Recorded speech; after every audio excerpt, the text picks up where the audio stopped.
Atenção, amigos do canal Reflexões dos Avós. Esta é a segunda parte da história da Dona Eugênia. Se você ainda não assistiu a primeira parte, pare agora mesmo. Não continue assistindo este vídeo, pois você vai ficar sem entender nada. Pois esta história continua exatamente de onde paramos na parte anterior. Mas não se preocupe, se você ainda não viu a primeira parte, clica aqui neste card acima que aparece na sua tela. Ou pode encontrar logo abaixo, no primeiro comentário fixado deste vídeo. Assista lá e depois volte para ver esta parte 2. Uma dica importante: preste atenção na capa, para ver se é a mesma foto da Dona Eugênia. Assim você não entra na história errada. Pois aqui no canal, temos algumas histórias que dividimos em duas partes. Mas se você se atentar à foto da capa, não tem erro. Observe também a cor da faixa acima da capa do vídeo. A primeira e a segunda parte são exatamente da mesma cor.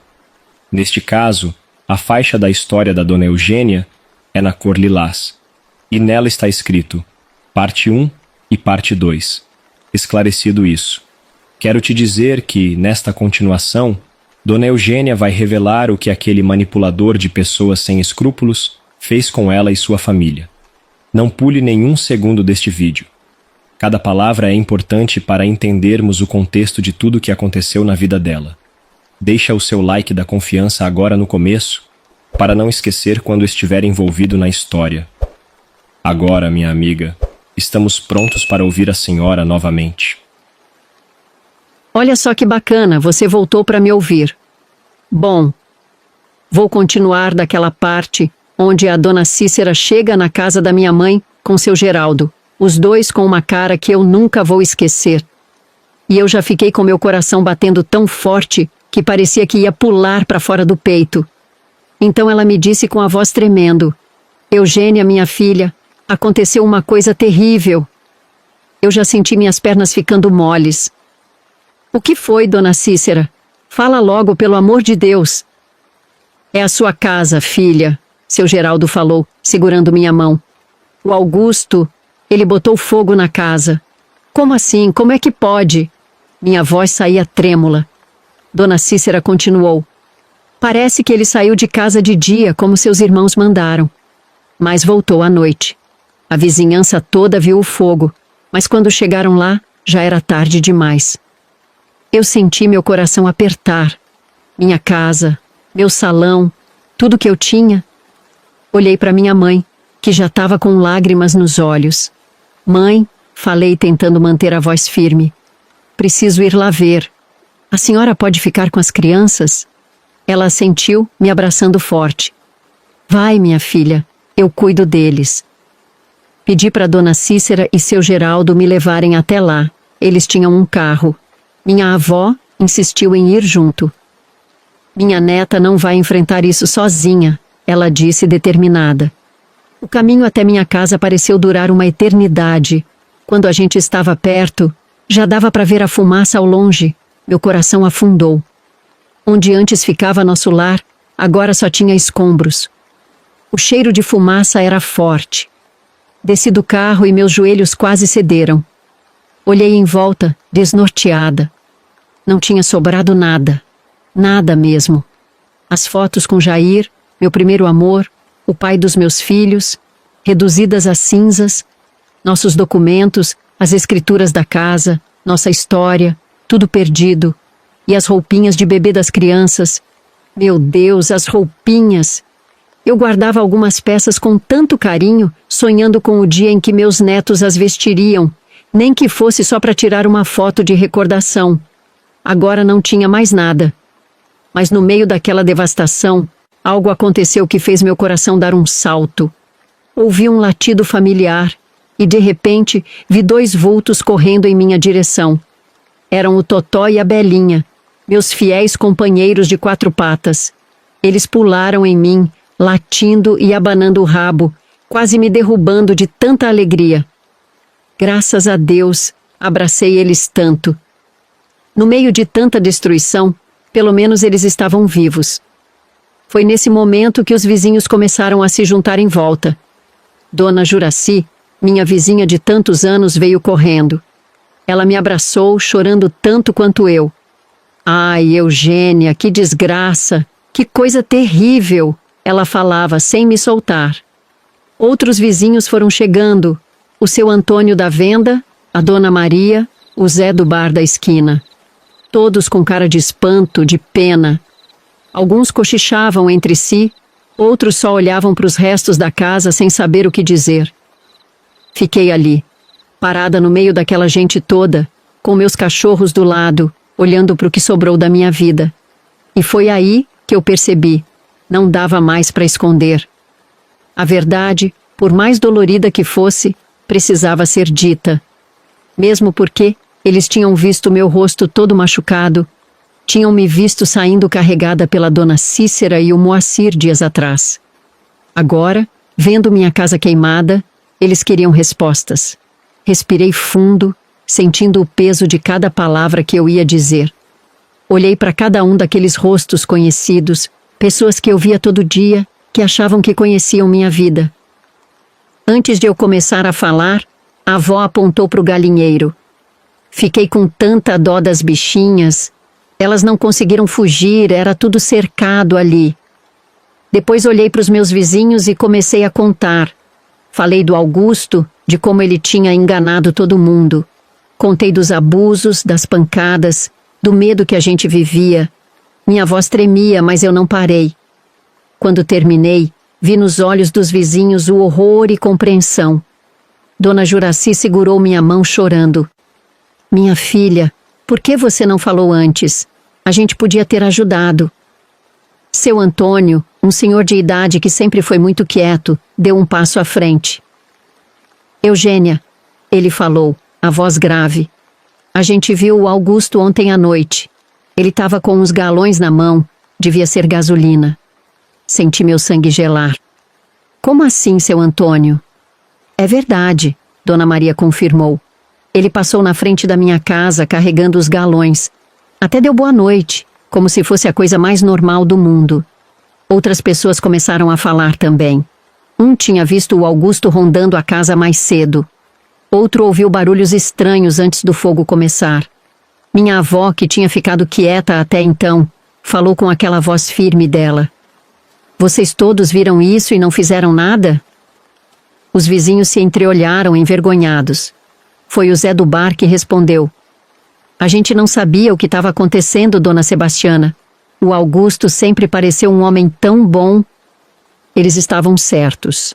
Afinal, o Augusto tinha enganado todo mundo, não só a mim. E agora? Perguntei, olhando para os escombros da minha casa. O que eu faço, vó? A avó apertou minha mão. Agora a gente vai na delegacia, minha filha. Todo mundo aqui vai testemunhar. Não vamos deixar esse monstro sair impune. Fiquei surpresa com a determinação dela. Olhei ao redor, esperando ver o mesmo fogo nos olhos dos vizinhos. Mas o que vi foi bem diferente. Um por um, eles foram se afastando, murmurando boa noite e evitando olhar nos meus olhos. O silêncio que ficou era pesado, cheio de vergonha e medo. Dona Maria, que momentos antes parecia tão disposta a ajudar, se aproximou de mim. Sua voz era baixa, quase um sussurro. Me perdoa, Eugênia. Eu tenho família, minha filha. Não posso colocar eles em risco. O Augusto, ele é muito perigoso. Senti meu coração afundar. A esperança que tinha nascido momentos antes se apagou como uma vela no vento. Olhei para minha avó, que parecia tão desapontada quanto eu. Mas vocês viram o que ele fez? Tentei argumentar, a voz tremendo. Vocês sabem a verdade agora. Seu Antônio, o velho da venda, balançou a cabeça tristemente. A gente sabe, Eugênia, e a gente lamenta muito, mas o Augusto tem amigos poderosos na cidade. Quem garante que a gente vai estar seguro se testemunhar contra ele? Um a um, os vizinhos foram embora, deixando apenas eu, minha avó, Dona Cícera e seu Geraldo ali, em frente aos escombros do que um dia foi minha casa. O cheiro de fumaça ainda pairava no ar, misturado agora com o gosto amargo da decepção. A minha vontade era de ir lá e queimar o armazém dele com ele dentro. Então eu decidi que iria lá na delegacia. Pedi para os meus ex-sogros se podiam me levar. Afinal, era bem longe. Eles toparam. A avó foi com a gente. Na delegacia, contei tudo para o delegado. O abuso das crianças, as pancadas e agora o incêndio. Falei sem parar, as palavras saindo como uma enxurrada. Mas quando terminei, vi nos olhos dele que não ia adiantar nada. Dona Eugênia, ele falou coçando a cabeça. A senhora tem alguma prova de que foi o seu marido que botou fogo na casa? Pode ter sido um acidente. Senti meu sangue ferver. Prova? A casa tá lá queimada. Todo mundo sabe que foi ele. Saber é uma coisa, provar é outra, o delegado respondeu. Alguém viu ele fazendo isso? Lembrei que ninguém jamais testemunharia. O delegado me mandou ir para casa. Ele prometeu que iria investigar mais sobre Augusto. Saí da delegacia arrasada. Naquela noite, já em casa. Minha avó ficou comigo na cozinha enquanto eu me debulhava em lágrimas. Ela segurou minhas mãos. Eugênia, minha neta. Ela começou, a voz tremendo. Eu preciso te pedir perdão. Olhei para ela confusa. Perdão pelo quê, vó? Foi eu quem arranjou esse casamento com o Augusto. Ela falou, as palavras saindo como se fossem pedras pesadas. Eu achei que estava fazendo o melhor para você e para as crianças. Nunca imaginei, nunca pensei que ele fosse capaz de... A voz dela falhou, as lágrimas escorrendo pelo rosto enrugado. Senti meu coração apertar. Puxei ela para um abraço apertado. Vó, a senhora não tem culpa de nada, falei. A senhora não podia saber. Ele enganou todo mundo. Ela soluçou nos meus braços, parecendo tão pequena e frágil. Você me perdoa, minha neta? Claro que perdoo, vó, respondi, apertando ela mais forte. A senhora só queria o melhor pra gente. Não tem nada para perdoar. Ficamos ali, abraçadas, chorando juntas. Era como se um peso tivesse saído dos ombros dela. Mas era verdade, eu nunca culpei ela não. Os dias seguintes foram difíceis. A gente ficou morando na casa da minha mãe. Era apertado, mas a gente se ajeitava. Graças a Deus, recebemos umas mudas de roupas doadas da paróquia do Padre Aloísio. O pior era ver as crianças. Elas estavam assustadas, confusas. Tive que tirar elas da escola por um tempo. Não queria que elas enfrentassem as fofocas, os olhares curiosos. Foi numa tarde dessas que meu irmão Pedro apareceu. Ele trabalhava num escritório de advocacia, como já te disse. Eugênia, ele falou, colocando uns papéis na mesa. A gente pode entrar com um pedido de desquite. Eu já preparei toda a papelada. As certidões de nascimento de vocês logo saem também. Olhei para os papéis, sentindo um alívio. Aquilo significava muito para mim. Pedro explicou que ele e meus irmãos iriam lá na mercearia do Augusto, levar pessoalmente. Ele vai ter que assinar, querendo ou não. Meu irmão falou determinado.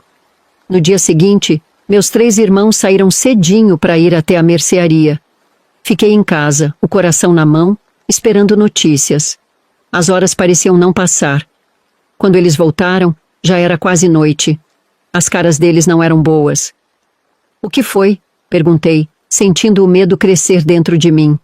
João, o mais velho, falou primeiro. A mercearia estava fechada, Eugênia. Os vizinhos disseram que não vem o Augusto há semanas.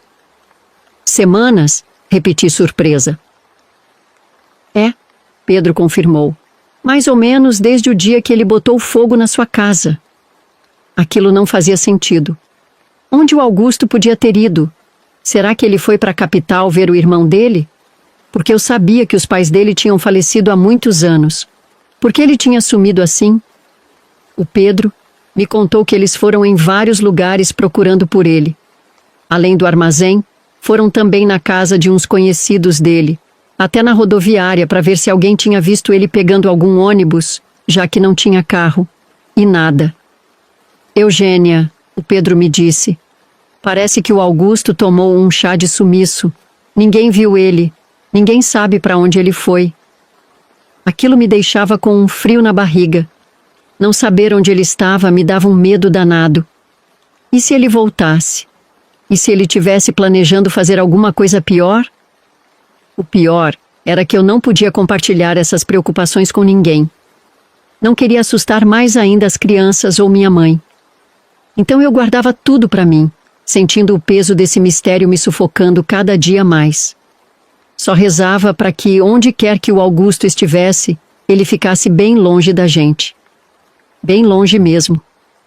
Foi de tanto eu pensar que a resposta veio alguns dias depois, da pior maneira possível. Era um sábado de manhã. Eu estava na cozinha costurando à mão umas roupas para as crianças. O cheiro de tinta fresca enchia a casa. A gente estava pintando o quarto das crianças para elas se sentirem mais em casa. De repente, ouvi palmas no portão. Corri para ver. E vi. Eram 2 policiais parados ali. Meu coração gelou. Dona Eugênia? Um deles perguntou. Assenti com a cabeça sem conseguir falar. A senhora precisa vir com a gente. Eu fui com a mãe. Era o caminho para o armazém. Eles me contaram o que tinha acontecido.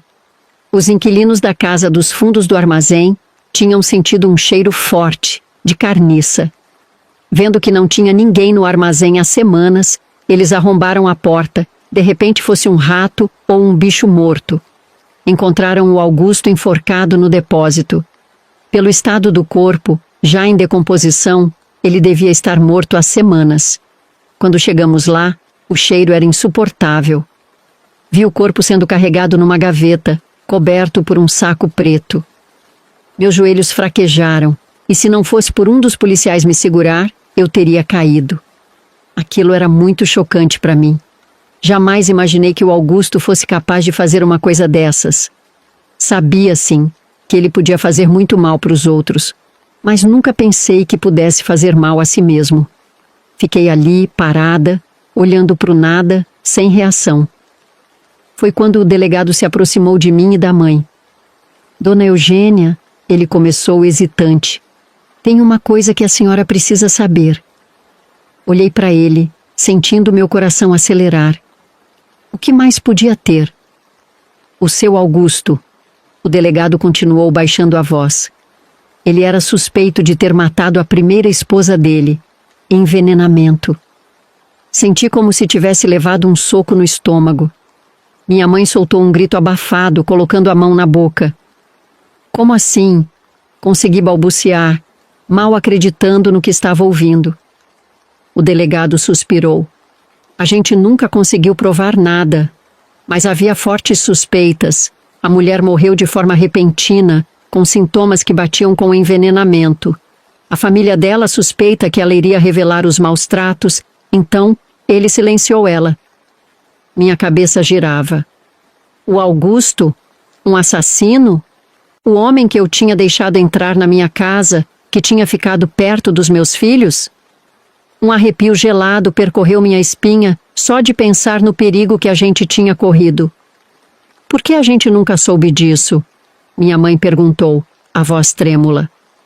Foi há muitos anos, em outra cidade, o delegado explicou. E como não houve acusação formal, não ficou nada no registro dele.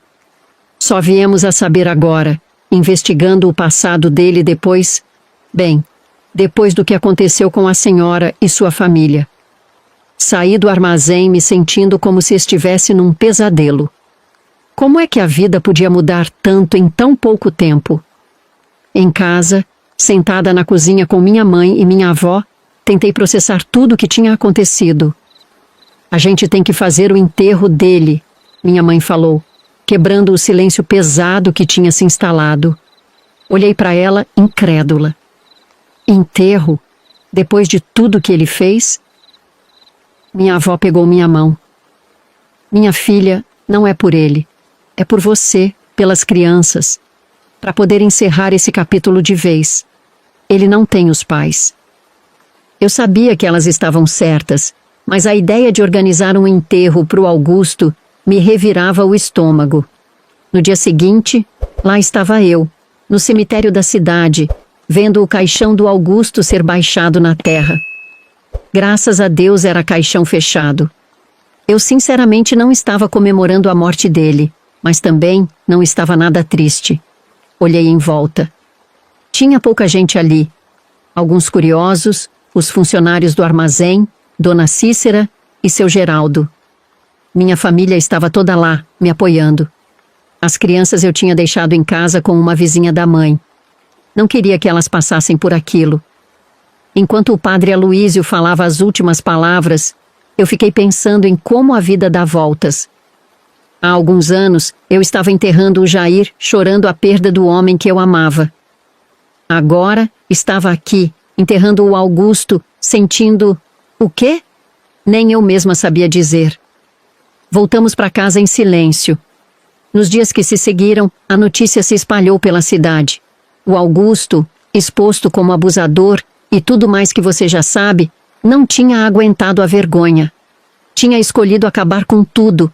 Era essa a fofoca que estava rolando.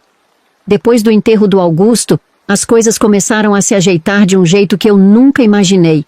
Meu irmão Pedro, que sempre foi o cabeça da família, veio me procurar uma tarde. Eugênia, ele falou sentando comigo na cozinha. Tenho umas novidades para você. Ele começou a explicar que como eu era a esposa do Augusto, toda a herança dele vinha para mim. O armazém, que eu achava que era da família dele, na verdade era só dele. Os pais tinham deixado o armazém para ele e uma casa na capital para o irmão. Quer dizer que... Comecei, mal acreditando no que estava ouvindo. Isso mesmo, Pedro confirmou com um sorriso. O armazém é seu agora, Eugênia. E tem mais. Tudo que tem no terreno do armazém. Aquela casa boa que fica nos fundos, que estava alugada, também é sua. Fiquei sem palavras. Depois de tudo que tinha acontecido, de toda a dor e sofrimento, agora eu estava ali, dona de um armazém e de uma casa. Era quase irônico. Na verdade, eu não devia ficar feliz. Mas então, eu lembrava que o carrasco tinha botado fogo na minha casinha, na herança das minhas crianças. Então achava mais do que justo. Como você descobriu tudo isso? Perguntei para o Pedro. Ah, mana, ele respondeu, passando a mão no cabelo. Eu corri atrás. Fui no cartório, falei com o advogado, mexi uns pauzinhos. Você é minha irmã, né? Tinha que fazer o possível para te ajudar. Abracei meu irmão, sentindo uma gratidão imensa. Não sei o que seria de mim sem minha família. Meu irmão Pedro era casado com uma moça rica, a Laura Valentina. Eles tinham 2 filhos, e eles sempre achavam tempo para cuidar de todos nós, homem honrado, de fibra moral. Nos dias que se seguiram, fiquei pensando no que fazer com tudo aquilo. O armazém me trazia lembranças ruins, a casa dos fundos também. Cada vez que eu passava na frente, era como se voltasse no tempo, para os dias de medo e sofrimento. Nem tive coragem de entrar lá naquele depósito, onde o Augusto deu cabo da própria vida. Era demais para mim. Foi numa noite, conversando com minha mãe e minha avó, que tomei uma decisão. Vou vender tudo, falei decidida. Não quero ficar com nada que me lembre dele. Minha mãe me olhou preocupada. Tem certeza, minha filha? É um bom negócio, o armazém. Tenho sim, mãe, respondi. Quero recomeçar do zero, sem nenhuma lembrança do Augusto. E assim foi feito. Com a ajuda do Pedro, consegui vender aquele armazém e a casa dos fundos por um bom preço. De repente, me vi com mais dinheiro na mão do que jamais tinha tido na vida. Depois, realizei um sonho antigo. Decidi abrir meu próprio salão de beleza. Resolvi fazer algo grande que fosse motivo de orgulho. Comecei pelo terreno da antiga casa, aquela que o Augusto tinha queimado. Mandei limpar tudo. Foi um trabalhão, viu? Tivemos que chamar até trator para remover os escombros. Foi difícil ver aquilo tudo de novo, os restos carbonizados da minha antiga vida. Mas quando o terreno ficou limpo, senti como se um peso tivesse saído das minhas costas. Ali mesmo, naquele terreno limpo, decidi construir meu salão. Quando ficou pronto, era de tirar o fôlego. Um todo moderno com várias cadeiras, espelhos grandes, espaço para manicure, pedicure, tudo que você possa imaginar. Pintei as paredes de um amarelo alegre, coloquei um monte de plantas, fiz tudo do jeitinho que eu sempre sonhei. A mãe, porém, não quis trabalhar comigo no salão novo. Ela sempre foi turrona, sabe como é? Disse que queria continuar com suas clientes antigas, aquelas que ela atendia há anos. Ela disse que tinha medo das clientes não irem lá no meu salão. Filha, ela me falou, tô muito orgulhosa de você, mas prefiro ficar no meu cantinho. Esse salão grande seu ia dar muito trabalho para mim. É longe da minha casa. Eu entendi. A mãe sempre foi assim, gosta das coisas do jeito dela. Mas não podia deixar ela de fora dessa mudança toda na nossa vida. Então, arrumei um dinheiro para a mãe e ela fez umas reformas no salão dela também. Você precisava ver a alegria dela. Pintou as paredes, comprou-se umas cadeiras novas, até colocou um espelho maior. O salão dela ficou uma graça, pequenininho, mas todo arrumado. Agora sim, ela me disse toda contente. Posso receber minhas clientes com mais conforto. Tá vendo, filha? Não preciso de salão grande, não.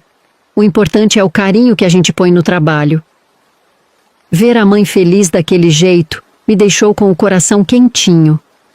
Ela continuou com as clientes antigas dela, aquelas senhoras que iam lá há anos para fazer permanente e pintar o cabelo. Logo, o meu salão começou a fazer sucesso. E que sucesso! Vinha gente até das cidades vizinhas para se arrumar lá. A gente ficou famosa pelos penteados de noiva. Você precisava ver. A gente deixava as noivas maravilhosas, com aqueles penteados deslumbrantes. Com tanto movimento, tive que contratar várias funcionárias. A primeira foi a Marlene, que logo se tornou minha melhor amiga. Ela era uma moça nova na cidade, mãe solteira, que estava precisando muito de um emprego. A Marlene tinha uma filhinha linda, viu? Uma menininha com os olhos tão azuis quanto o céu. Às vezes, ela trazia a menina para o salão depois da escola e todo mundo se derretia. A Francisca se tornou muito amiga da minha Cidinha. Depois da Marlene, vieram outras funcionárias, cada uma com sua história, suas habilidades. Tinha a Josefa, que era especialista em coloração. A Cleide, que fazia as melhores escovas da região. E a Dinorá, nossa manicure e pedicure. Ela tinha as mãos tão leves, nunca arrancava nenhum bife das clientes. O salão virou mais que um lugar de trabalho. Era quase uma família. A gente ria junto, chorava junto, comemorava os sucessos e se apoiava nas dificuldades. E sempre tinha um rádio ligado no fundo para dar uma animada. Enquanto eu tocava o salão, minhas crianças ficavam com a avó Sebastiana. Ah, essa avó Sebastiana era um anjo, viu? Eu fazia questão de pagar bem para a avó Sebastiana cuidar dos meus filhos. Afinal, não era pouco trabalho. Eram 4 crianças para cuidar o dia todo, veja só. E ela ainda se revezava com a dona Cícera, que também ajudava quando precisava. Mas eu tinha meus limites, sabe? Não trabalhava nem no sábado e nem no domingo, para passar mais tempo com meus pequenos. Só ia no salão no sábado quando tinha noiva, para dar uma mão para as meninas, porque nesses dias a correria era grande. Casamento é coisa séria, né? A noiva tem que sair perfeita. Mas sabe o que a avó Sebastiana sempre dizia? Eugênia, não precisa me pagar, não. Esses meninos são a alegria da minha vida. Mas eu insistia, é claro. Sabia o quanto ela merecia, o quanto ela se dedicava. Além do mais, o dinheiro ajudava ela a se manter, já que era viúva e vivia de pensão. Ela ajudava a mãe com as despesas da casa. Vó, eu falava, a senhora merece, faz tanto por nós. No fim, a gente chegava num acordo. Ela aceitava o dinheiro, mas sempre guardava um pouco para comprar presentinhos para os netos no Natal. Tanto para os meus, quanto para os filhos dos meus irmãos. Os anos foram passando. As crianças foram crescendo. Nenhum deles se formou na faculdade. E antes que eu me desse conta, já estava vendo meus filhos se casando, tendo seus próprios filhos. Hoje, aos 82 anos, sou avó de 6 netos e tenho 8 bisnetos. E você talvez esteja se perguntando se eu me casei de novo. Bom, a verdade é que não cheguei a casar, mas tive sim um relacionamento quando já estava com quase 50 anos. O nome dele era Romero. Um homem bom, gentil, viúvo como eu. A gente namorou por 2 anos. Foi uma época boa, sabe? Depois de tudo que tinha passado, era bom ter alguém para conversar, para sair, para compartilhar os momentos. O Romero queria morar junto comigo. Ele falava que a gente podia construir uma vida juntos, que ainda dava tempo de ser feliz. Mas, para ser sincera, eu não quis. Não sei bem explicar por quê. Talvez fosse medo, talvez fosse porque eu já estava acostumada com minha independência. Ou talvez, lá no fundo, eu ainda não estivesse pronta para deixar alguém entrar de vez na minha vida de novo. O fato é que o Romero queria mais do que eu podia oferecer. Ele queria uma companheira para morar junto, para compartilhar tudo. E bem, eu não queria nada disso. No final, ele decidiu que não queria esse tipo de relação. Disse que gostava muito de mim, mas que precisava de mais. A gente se separou. Foi triste, claro, mas eu entendi. Cada um tem que buscar o que faz bem para si, não é mesmo? Um tempo depois, eu vi o Romero em um desses mercados grandes. Ele estava com uma mulher. Era bonita, mais nova que eu. Não sei dizer se eram namorados ou se tinham se casado. Mas ele parecia feliz, e isso me deixou contente. Afinal, o Romero merecia ser feliz. Às vezes eu me pergunto se fiz a escolha certa, se não devia ter dado uma chance para a gente morar junto. Mas aí olho para minha vida, para os meus filhos, netos e bisnetos, e penso que talvez as coisas tenham acontecido exatamente como deviam acontecer. No final das contas, acho que aprendi a ser feliz sozinha. A minha mãe e minha avó também ficaram sozinhas até o final. Só tiveram um homem em suas vidas. Claro, tem dias que a solidão aperta. Mas aí é só ligar para um dos meus filhos ou pegar um bisneto para passar o dia comigo e tudo fica bem de novo. Te agradeço por ter tirado um tempinho da sua vida para me ouvir. Quero te pedir para conferir o livrinho 100 chás das avós para diversos males, que o pessoal do canal preparou com tanto carinho para vocês. São receitas maravilhosas para você e toda a sua família. Tem chá para dor de barriga, para gripe, para acalmar, para dormir melhor. Tudo natural, do jeito que nossos antepassados faziam. O pessoal trabalhou muito para reunir todas essas receitas, fazer as ilustrações das ervas e explicar direitinho os benefícios, o modo de preparo, como se a própria vovó estivesse lendo para você. Quando você compra, além de ter acesso a esse conhecimento tão precioso, ainda mostra o seu apoio ao canal. Caso queira conhecer, basta clicar no primeiro link fixado, logo aí no primeiro comentário. Que Deus abençoe você e sua família.